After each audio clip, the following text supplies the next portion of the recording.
हमारे पैराग्लाइडिंग हिमाचल के अध्यक्ष अनुराग जी, हमारे बिट्टू जी, सम्मानित सभी पत्रकार बंधुओं, आप जानते हैं कि जब हमारी सरकार बनी थी उस समय हमने कुछ प्रायोरिटी सेक्टर्स को चिन्हित किया था।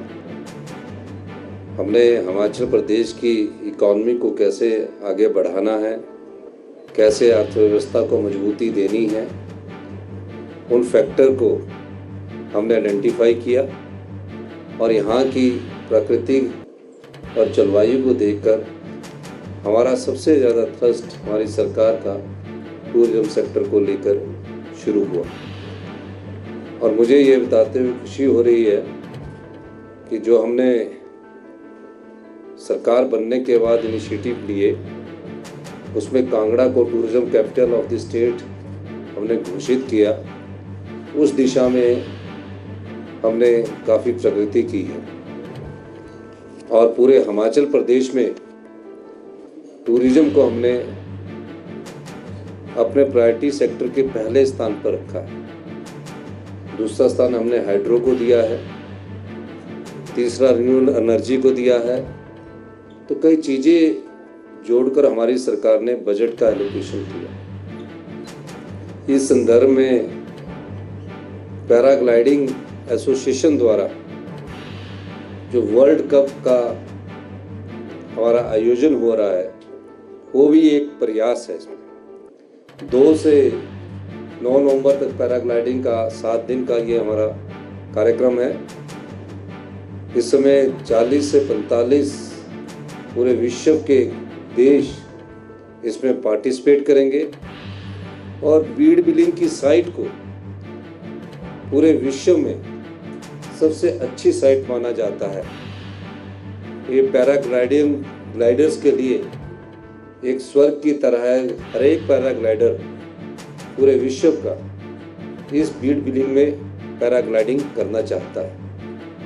इस दृष्टि से भी जब इसका आयोजन मैंने पिछले वर्ष देखा उस समय भी जापान और 2-3 देशों के प्रतिनिधि आए, तो हमने इसको लार्जर स्केल में करने की ठानी और मैं अनुराग शर्मा जी को धन्यवाद करना चाहूँगा।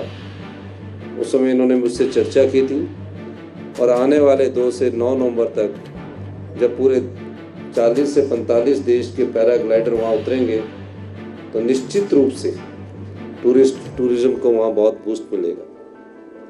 टूरिज्म की दृष्टि से हिमाचल प्रदेश में जल्दी ही हमारे 5 हेलीपोर्ट्स पे कार्य शुरू हो चुका है।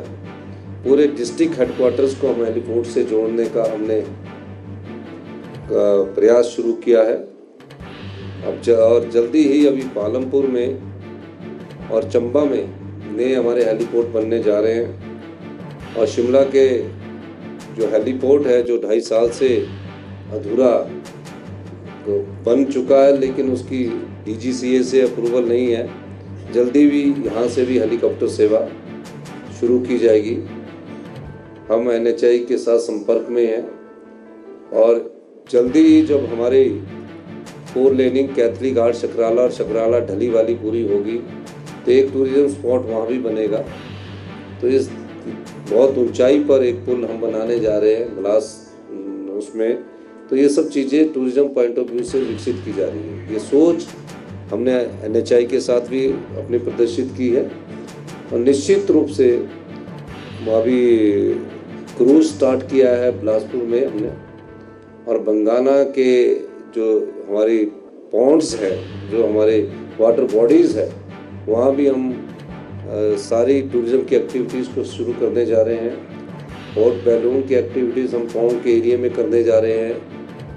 और इस दृष्टि से मैं पर्यटन पर इसलिए आपका ध्यान डालना चाह रहा हूँ कि पैराग्लाइडिंग जो है ये एडवेंचर स्पोर्ट्स में आता है और मेन आज इसका मकसद सिर्फ पैराग्लाइडिंग से ही संबंधित ना होकर कि हिमाचल हिंदुस्तान का कब से सबसे सुंदर टूरिस्ट प्लेस बने, इस दृष्टि से भी हमारी सरकार ने कई इनिशिएटिव लिए हैं।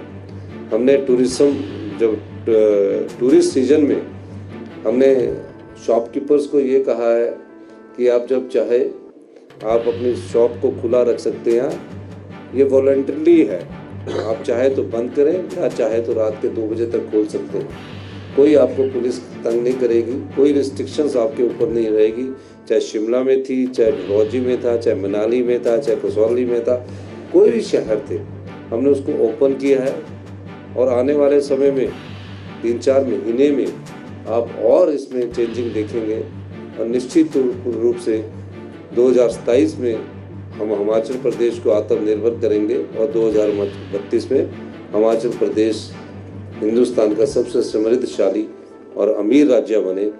इस दृष्टि से हमने जो बजट भी प्रस्तुत किया है उसमें इसकी फाउंडेशन और आधारशिला को हमने रखा है। और इस पैराग्लाइडिंग के शुभ अवसर पर मैं जो भी आयोजक है, अनुराग शर्मा जी, उनकी टीम के सुरेश जी और भी बाहर से जो स्पॉन्सर आए, आपको एक बार फिर से हार्दिक शुभकामनाएं देता हूं कि वर्ल्ड कप आयोजन एक छोटी सी सिटी में करवाना ही बहुत बड़ी बात होती है किसी भी खेल का। और इसका वर्ल्ड कप आयोजन करवाकर और वर्ल्ड कप के जो हमारे पैराग्लाइडिंग के प्रेसिडेंट हैं उन्होंने भी इसको संबोधित किया, तो अच्छा लगता है कि पूरे विश्व में जो भी पैराग्लाइडर आएंगे वो हिमाचल की सुंदरता का व्याख्यान करेंगे और टूरिज्म को एक और बूस्ट मिलेगा। तो इसलिए पैराग्लाइडिंग एसोसिएशन को भी मैं बहुत बहुत शुभकामनाएं देता हूं। धन्यवाद। जय हिंद।